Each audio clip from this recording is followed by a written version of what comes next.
March 6, 1944, 25,000 feet above Berlin, Major Günther Rall banked his Messerschmitt Bf 109 hard left, tracking a formation of American B-17 flying fortresses through the frozen sky.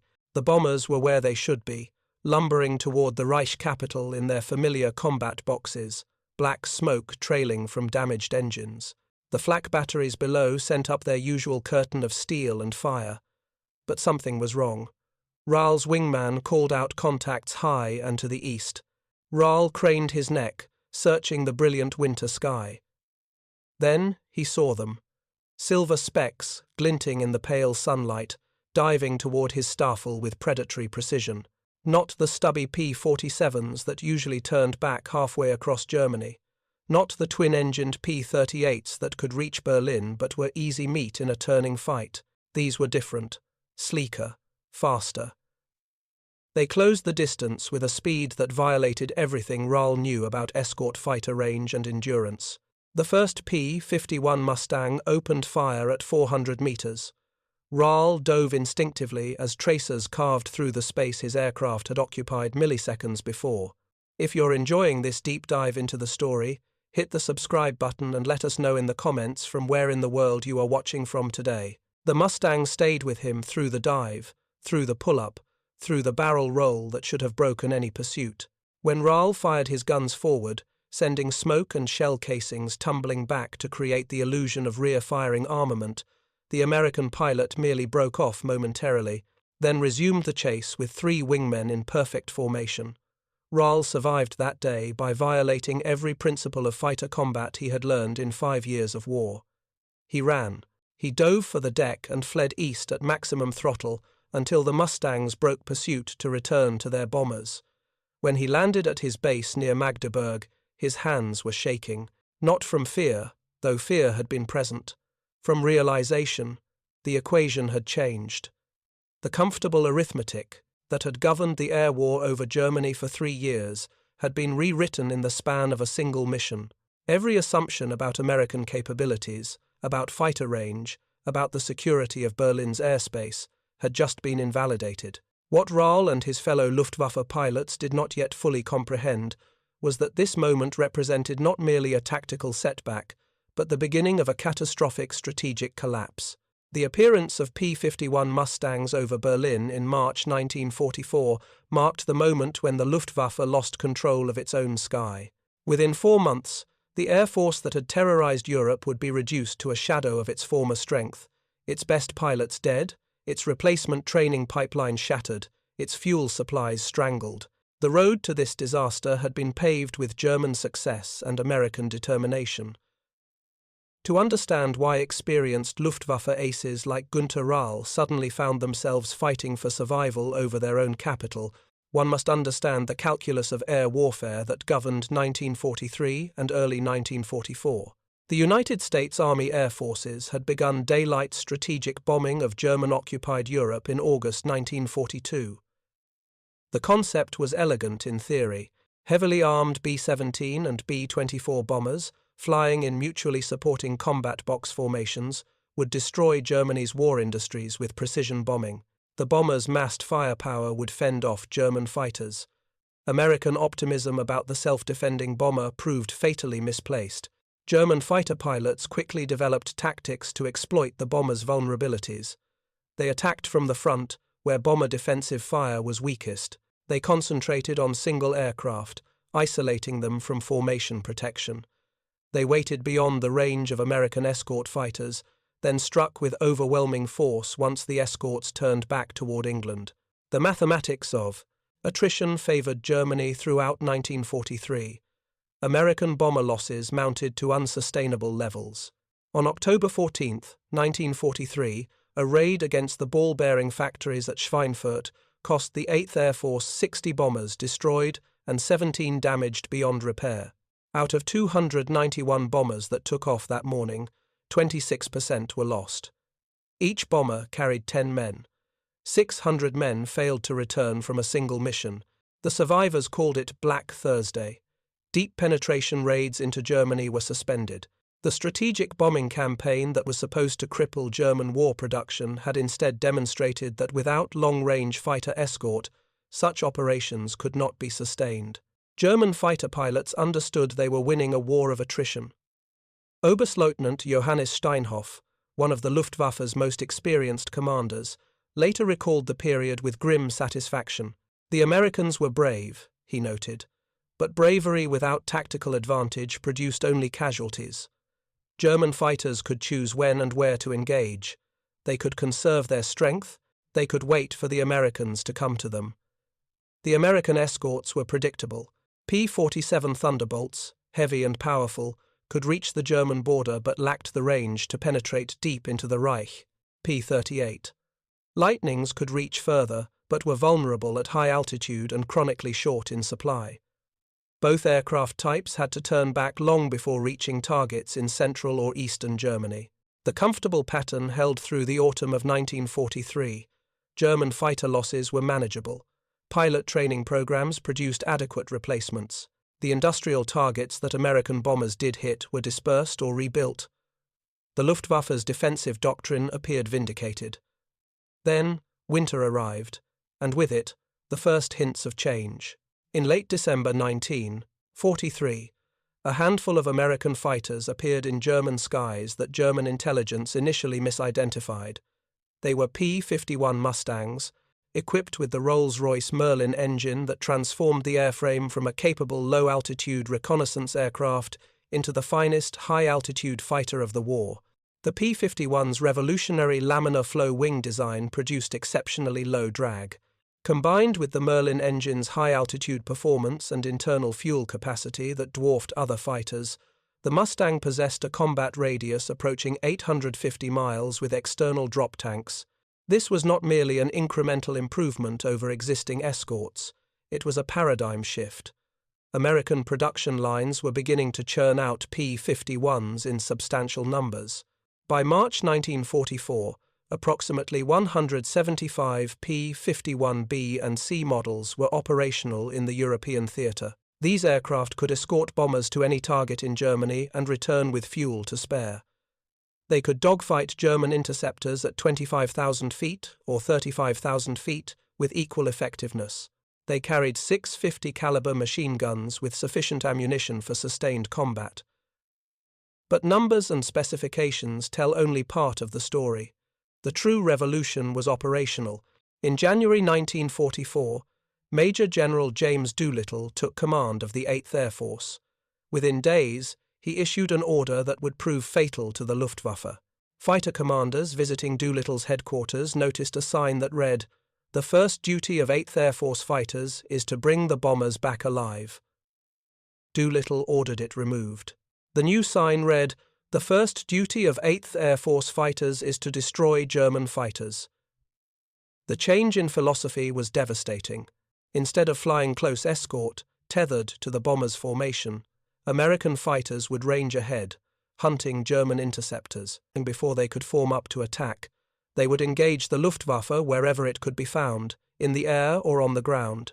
The bombers became bait in a deliberate attrition strategy designed to destroy German fighter strength. The first major test came during Operation Argument in late February 1944, a week-long series of massive raids that history would record as Big Week. The 8th Air Force launched 6 major attacks within 8 days, targeting German aircraft production facilities. The 15th Air Force, operating from Italy, struck complementary targets in southern Germany and Austria. The Luftwaffe rose to defend its industrial base. German fighter pilots had no choice. Allowing American bombers to systematically destroy aircraft factories was unacceptable. They had to fight, and fighting meant exposing themselves to the swarms of American escorts.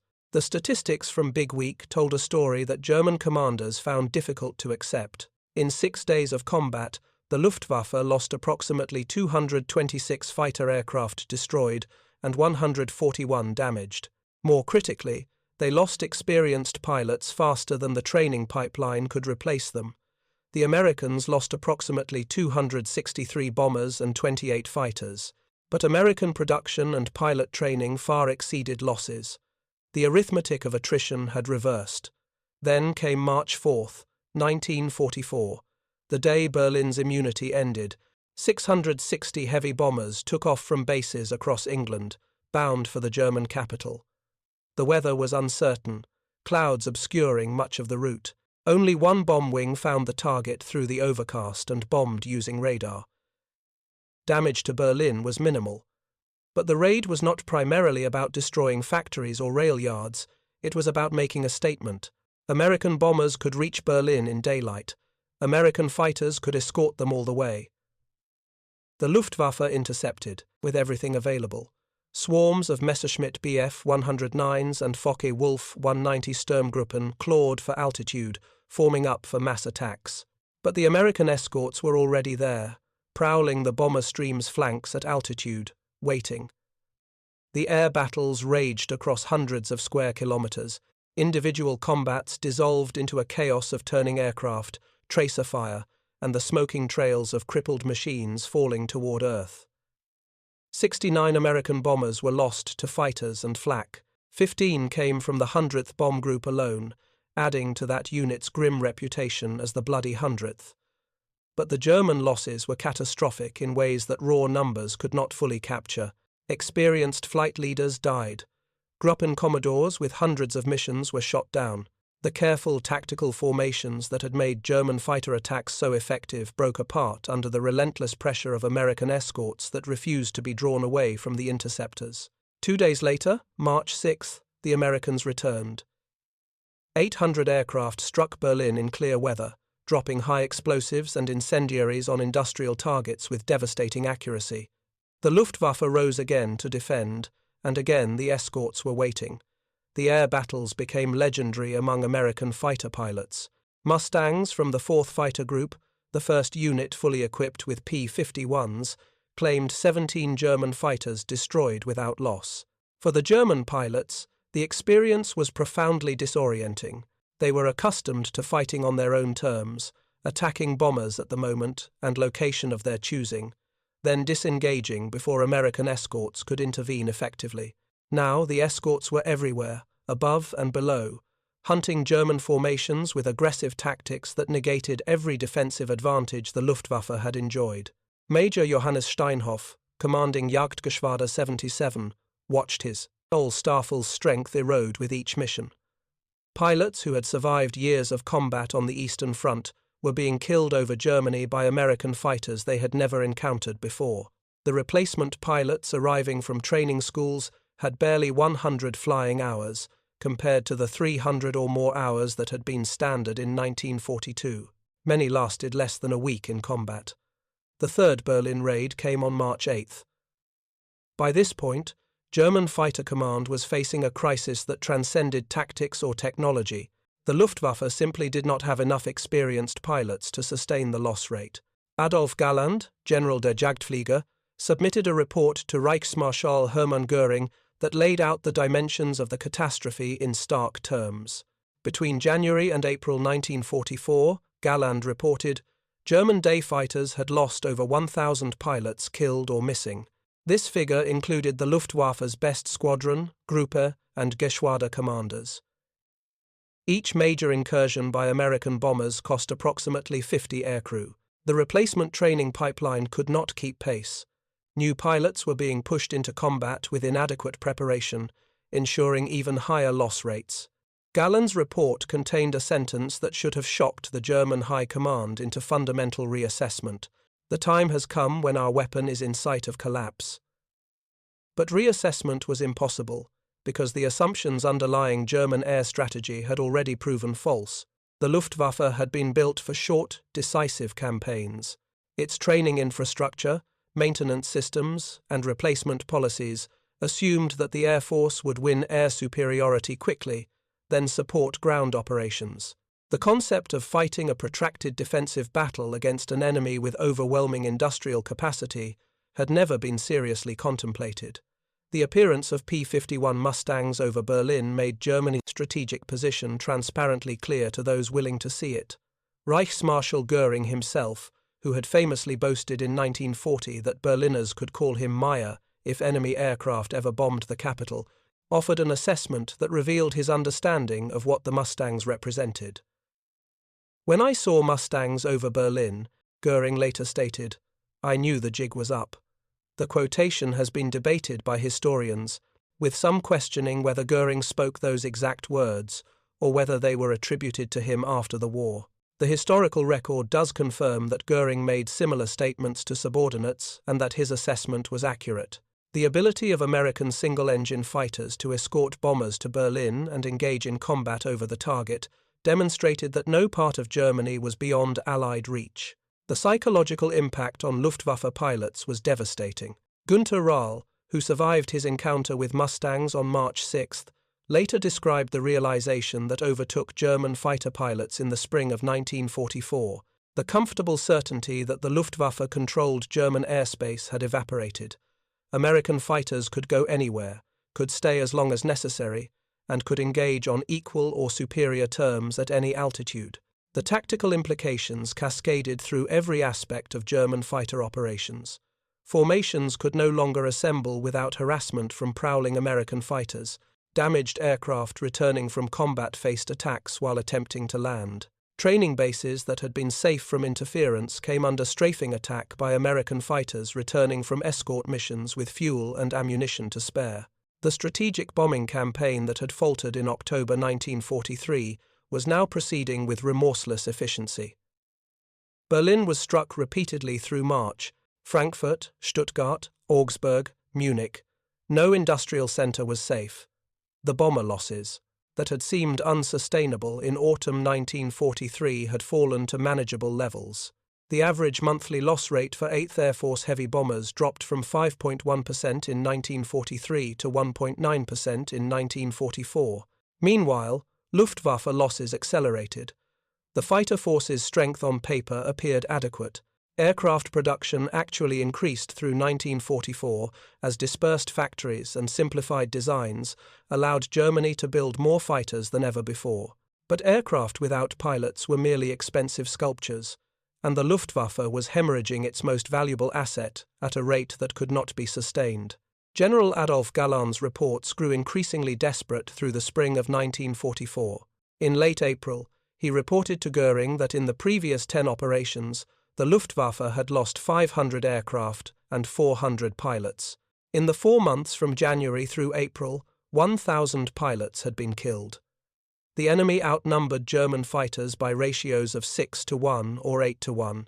Most critically, Galland noted that the standard of Allied fighter pilot training was astonishingly high. The death toll among experienced leaders was particularly catastrophic. Squadron commanders with Knight's Crosses and Oak Leaves were being killed in what should have been routine interception missions. Gruppe and Geschwader commanders fell at a rate that left units without experienced tactical leadership. The Luftwaffe attempted to fill the void by pulling instructors from training schools and transferring pilots from the Eastern Front, but these measures merely spread the rot further. Pilots transferred from Russia, where they had fought Soviet aircraft in low-altitude combat, arrived in the West to discover that nothing in their experience prepared them for the high-altitude battles against American fighters and bombers. Kurt Bühligen, a successful fighter commander, later recalled in interviews that he could not remember a single pilot transferred from the Eastern Front who survived more than a few weeks in combat against the Americans. The fuel situation compounded every other problem. Germany's synthetic fuel production had always been vulnerable to disruption.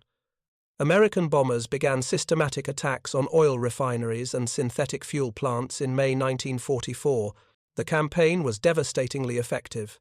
German aviation fuel production, which had reached 546,000 tons in the first quarter of 1944, plummeted to 51,000 tons by July. Fuel shortages forced the Luftwaffe to cut training hours for replacement pilots. Pilots who should have received 300 hours of flight training before entering combat were being sent to operational units with 100 hours or less. Many had never fired their guns in flight. Some had never flown in formation. The result was predictable. Inexperienced pilots died quickly, often without achieving any tactical effect. Their deaths further increased the pressure on surviving veterans, who flew ever more missions in a futile attempt to compensate for the absence of competent wingmen. The operational tempo for experienced pilots became unsustainable. where Allied air forces rotated pilots out of combat zones after a specified number of missions or flying hours, German pilots flew until they were killed, captured, or too severely wounded to continue. The average Luftwaffe fighter pilot in early 1944 flew 2 to 3 missions per day when weather permitted operations. The cumulative psychological strain of flying multiple combat sorties daily, watching comrades die, and training inadequate replacements took a toll that no amount of courage could overcome. By late spring 1944, the Luftwaffe fighter force was experiencing what military historians call a death spiral. Rising losses forced cuts in training. Reduced training produced less capable pilots. Less capable pilots died faster. Their deaths increased pressure on survivors and created demand for even more inadequately trained replacements. The cycle fed on itself, accelerating toward catastrophe. If you find this story engaging, please take a moment to subscribe and enable notifications. It helps us continue producing in-depth content like this. The arrival of hundreds of additional P-51 Mustangs through the spring ensured that American fighter groups could maintain continuous pressure. By May 1944, 14 of the 8th Air Force's 15 fighter groups flew Mustangs. The numerical advantage that Galland had noted in April only grew worse. German fighters were outnumbered 4 to 1, then 5 to 1, then 6 to 1, as American production exceeded even optimistic projections. The breaking point arrived not in a single dramatic battle but through cumulative attrition that crushed German defensive capacity. The Normandy invasion on June 6, 1944, should have presented the greatest target in the war for German air power. Allied forces were strung out along miles of coastline, vulnerable to air attack. Yet the Luftwaffe managed only 319 sorties on D-Day, compared to 14,674 Allied sorties. The disparity told the story of a defeated air force. For individual German pilots, the realization of what the P-51 Mustangs represented came at different moments through different experiences. Some understood immediately, watching the Silver fighters escort bombers to targets they had believed unreachable by single-engine fighters. Others comprehended gradually, as mission after mission demonstrated that American escorts could match or exceed German fighters at any altitude, in any tactical situation. Lieutenant Heinz Nock, a capable pilot with the 3rd Jagdgeschwader, recorded his impressions in a diary that survived the war. In early March 1944, he wrote of encountering Mustangs for the first time. "These American fighters are something new," he noted. "They can follow us anywhere. They climb like our machines, turn like our machines, but they have fuel to stay and fight while we must break off to refuel." Noak's observation captured a fundamental tactical reality. German fighters, optimized for high performance and heavy armament, sacrificed fuel capacity. A Messerschmitt Bf 109G model carried approximately 400 liters of internal fuel. A Focke-Wulf 190A carried approximately 520 liters. These fuel loads allowed approximately 90 minutes of combat time at cruise settings, less under combat power. The P-51D, by contrast, carried 695 liters internally, plus could carry 2 external drop tanks of 108 gallons each. Total fuel capacity approached 2,000 liters. This allowed the Mustang to fly from England to Berlin, engage in combat for 30 minutes or more, then return with reserve fuel remaining. The tactical implications were overwhelming. German fighters had to time their attacks carefully, engaging bombers, then disengaging before fuel became critical. The Mustangs could pursue German fighters until the Germans were forced to land or crash. Damaged German aircraft attempting to reach base became easy targets for Mustangs patrolling return routes. Pilots bailing out over Germany found themselves strafed by American fighters, a violation of informal codes that had previously governed air combat, but which became increasingly common as the war's brutality intensified. The psychological pressure of fighting over one's own territory with no safe haven proved devastating. Major Heinz Beer, an ace with over 200 victories, later described the sensation of being hunted over Germany. "You could not relax," he recalled. "Every moment from takeoff to landing, you were vulnerable.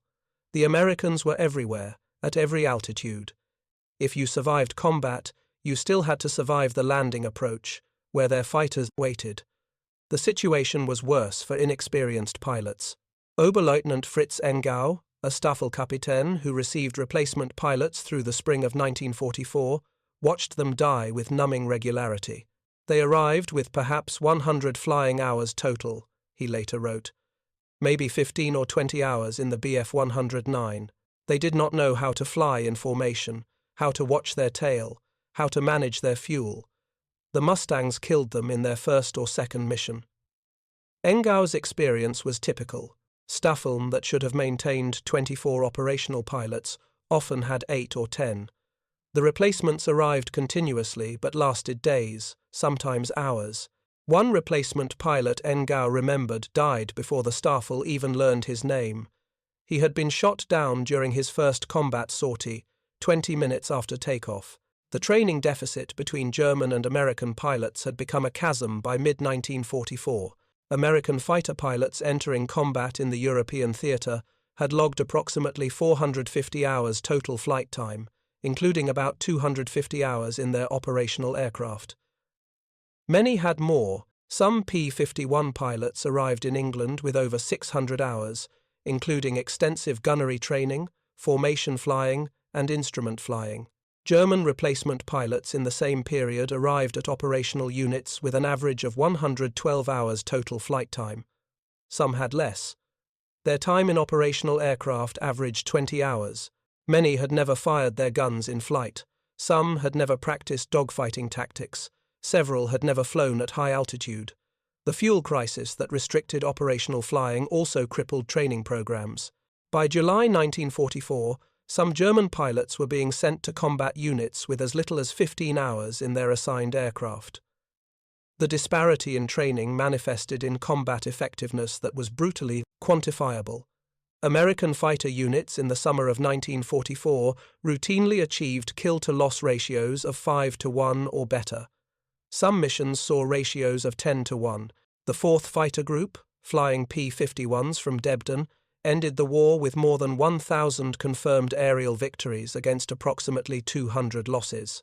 German fighter losses in the first half of 1944 approached genocidal levels. The Luftwaffe lost approximately 2,000 fighter pilots killed, missing, or wounded in the 5 months from January through May. This represented nearly complete turnover of the fighter force's pilot strength. Every group, every staffel, lost its experienced leaders and saw them replaced by novices who themselves died before gaining experience. Adolf Gallen's reports to Goering grew increasingly desperate. In late April, he reported that the enemy outnumbered German fighters by 6-1. The standard of Allied fighter pilot training was astonishingly high. German fighters were being attrited faster than they could be replaced, despite production increases.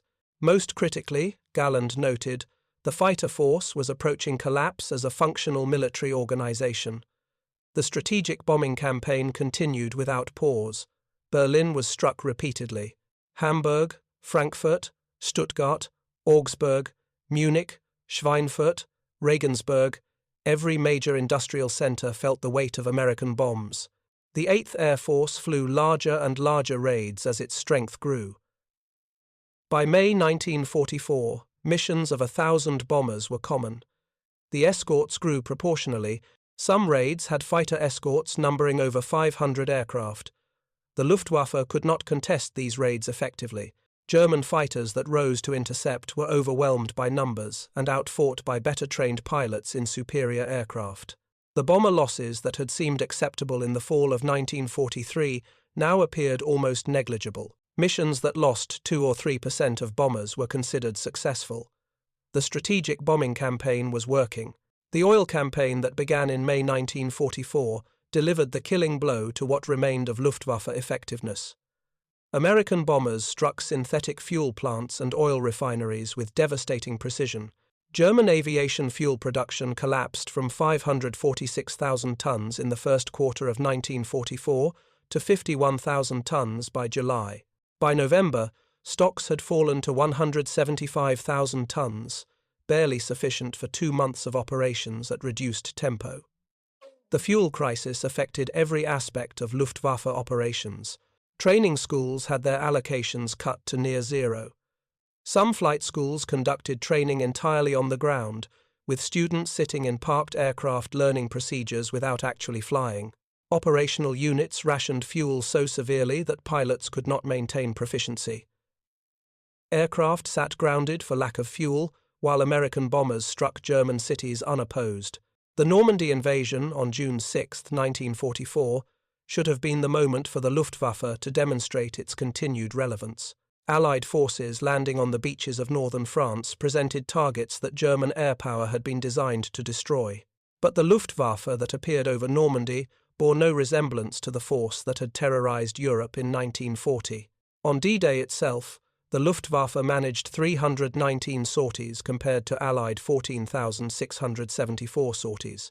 The 46-to-1 numerical disadvantage told only part of the story. German pilots who did reach the invasion beaches found the sky crowded with Allied fighters. Mustangs, Thunderbolts, Spitfires and Typhoons maintained constant patrols. German aircraft attempting to attack ground forces were intercepted and destroyed before reaching their targets. The Luftwaffe reinforcements sent to France in the days following the invasion suffered catastrophic losses. Entire staffel were destroyed, transferring from Germany to French airfields. Some units lost half their strength to Allied fighter patrols during the ferry flight. Others were caught on the ground at their new bases and destroyed by strafing attacks before flying a single combat mission. During June 1944, the Luftwaffe lost 931 aircraft in combat over France. Available fighter strength dropped from approximately 800 machines at the start of June to 425 by month's end. The replacement pipeline could not keep pace. Units were disbanded or consolidated. Experienced pilots were killed faster than their loss could be absorbed. For the surviving Luftwaffe aces, the summer of 1944 became a nightmare of futility.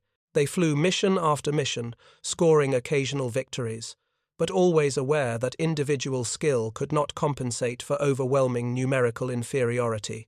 Major Erich Hartmann, the highest-scoring ace in history with 352 confirmed victories, never flew in the West. He remained on the Eastern Front, where Soviet aircraft could still be engaged on relatively equal terms. Those aces who did fly in the West faced a different kind of war. Günther Rall, who had shot down over 200 aircraft on the Eastern Front, found Western combat profoundly different. Against the Russians, you could use tactics, he later explained. You could maneuver, you could use surprise, you could exploit their mistakes. Against the Americans, especially in their Mustangs, you were simply trying to survive. They had too many aircraft, too much fuel, too much of everything. The arrival of the Messerschmitt Me. 262 jet fighter in late 1944 provided a brief technological reprieve. The Me-262 was the world's first operational jet fighter, capable of speeds exceeding 850 km per hour. At such velocities, it could outrun any Allied fighter. In the hands of experienced pilots, it proved devastatingly effective against bomber formations. But the Me-262 came too late, and in too few numbers to affect the war's outcome. Fuel shortages limited operations. The jet engines required careful handling and frequent maintenance. The aircraft was vulnerable during takeoff and landing, when its speed advantage vanished. American fighters learned to patrol German jet bases, waiting for the Me-262s to land with depleted fuel. Adolf Galland, removed from his position as General der Jagdflieger in January 1945 after confronting Göring about the fighter force's condition, was given command of Jagdverband 44, an elite unit equipped with Me-262s. The unit achieved some success, but by April 1945, the war was clearly lost. On April 26, Galland was shot down by a P-47 Thunderbolt and severely wounded. He survived, but his war was over. The statistical accounting of the Luftwaffe's defeat is stark. Between January and June 1944, German fighter losses exceeded 10,000 aircraft. Pilot casualties topped 5,000 killed, missing, or permanently disabled. The replacement training system, strangled by fuel shortages, produced barely 30% of its theoretical capacity. By war's end, the Luftwaffe had ceased to function as a coherent military organization. American fighter pilots flying P-51 Mustangs destroyed approximately 5,000 German aircraft in air-to-air combat during the war. This figure exceeded the combined totals of all other Allied fighter types in the European theater. The Mustang's combination of range, performance, and availability made it the decisive weapon in achieving air superiority over Germany. The human cost of Germany's miscalculation about air warfare was immense. Approximately 12,000 German day fighter pilots were killed or remain missing. Another 6,000 were wounded, many permanently disabled. These casualties occurred in a defensive campaign that Germany initiated through its own aggression, and that German leaders continued long after defeat became inevitable. For the individual pilots who fought over Germany in 1944, the experience left psychological scars that never fully healed. Günther Rall, who survived the war with 275 confirmed victories and 300 hours of combat flying, rarely spoke about his experiences afterward. When he did discuss the war, he emphasized not his victories, but the loss of comrades and the futility of the final year's fighting. Johannes Steinhoff, badly burned in a crash landing in the war's final days, underwent years of reconstructive surgery. He later rose to high rank in the post-war Luftwaffe and NATO, but never forgot the spring of 1944 when the fighter force he had served began its terminal decline. In his memoirs, he described watching replacement pilots arrive at his unit, knowing that most would die within days, unable to prevent their deaths. The moment when the realization of defeat became undeniable varied among individual pilots. Some understood immediately when P-51 Mustangs first appeared over Berlin in March 1944. Others maintained hope until the oil campaign destroyed their ability to fly. Some fought on until the final days of the war, their sense of duty overriding the evidence of their senses. But eventually, every German fighter pilot who survived the war confronted the same truth that Hermann Göring had articulated in March 1944. The appearance of American escort fighters over Berlin meant the war was lost. The Mustangs represented not merely a tactical challenge but a strategic impossibility. No part of German airspace could be defended. No industrial target could be protected. The fundamental equation of air warfare had shifted irrevocably against Germany. The strategic implications cascaded beyond the immediate military situation. Air superiority enabled the Normandy invasion. Air superiority allowed the systematic destruction of German oil production, transportation networks, and remaining industrial capacity. Air superiority meant that Germany's armies fought without air support, while Allied armies advanced under continuous air cover. The bombing of German cities continued until the war's end. Dresden, burned in February 1945, became the most controversial target. Hamburg, destroyed in 1943, had killed more people. Berlin, struck repeatedly, suffered greater total damage. But Dresden's destruction, coming so late in a war already decided, raised questions about strategic bombing's ethics that remain unresolved. The final accounting must consider counterfactuals. What if Germany had prioritized fighter production earlier? What if pilot training had been maintained despite fuel shortages? What if the Me-262 had entered service in 1943 instead of 1944? Such questions are interesting, but ultimately futile. Germany's strategic position was untenable from the moment it initiated war against the Soviet Union while still fighting Britain. The addition of the United States as an enemy in December 1941 made defeat inevitable. The timing and specific mechanisms of defeat could vary, but the outcome was determined by industrial capacity, resource availability, and strategic overreach. The P-51 Mustang's appearance over Berlin accelerated Germany's defeat, but did not cause it. The Mustang was the weapon that made American strategic bombing sustainable. That same bombing would have continued with different tactics had the Mustang not existed. Victory would have taken longer, cost more lives, but remained inevitable. What the Mustang did accomplish was psychological demolition. German pilots, German commanders, and ultimately German citizens understood that when American fighters could roam at will over Germany's capital, the war was lost. Hope, which had sustained German resistance through years of grinding attrition, evaporated. The myth of German technological superiority collapsed. The comfortable assumptions about defensive advantage shattered. For the men who flew Mustangs, victory brought its own complications. They had fought a necessary war against a genuinely evil regime. Their victory saved countless lives and ended the Holocaust. But they had also participated in a bombing campaign that killed hundreds of thousands of civilians and destroyed cities with cultural treasures dating to the Middle Ages. Captain Chuck Yeager, who became an ace flying P-51s, later reflected on the moral complexity of the air war. "We were told we were destroying Germany's ability to make war," he said. "We were, but we were also killing a lot of people who had nothing to do with military production. You don't think about that when you're flying the mission. You think about it afterward, for the rest of your life." The final mission, flown by 8th Air Force heavy bombers, took place on April 25, 1945. There were no longer any worthwhile strategic targets. German industry had been destroyed. Oil production had ceased. Transportation networks were shattered. The Luftwaffe had approximately 3,000 aircraft remaining but lacked fuel to fly them or pilots to crew them. When Germany surrendered on May 8, the fighter force that had terrorized Europe possessed aircraft but no capability to employ them. The post-war world judged the Luftwaffe's defeat harshly. Nuremberg trials established that aggressive war was a crime. Several Luftwaffe leaders were convicted of war crimes. Others, like Adolf Galland, avoided prosecution but lived under the shadow of having served a criminal regime. The question of individual versus collective guilt occupied German society for generations. The technical lessons were clearer. Long-range escort fighters were essential for strategic bombing. Pilot training could not be compromised without accepting catastrophic consequences. Industrial capacity ultimately determined air warfare's outcome.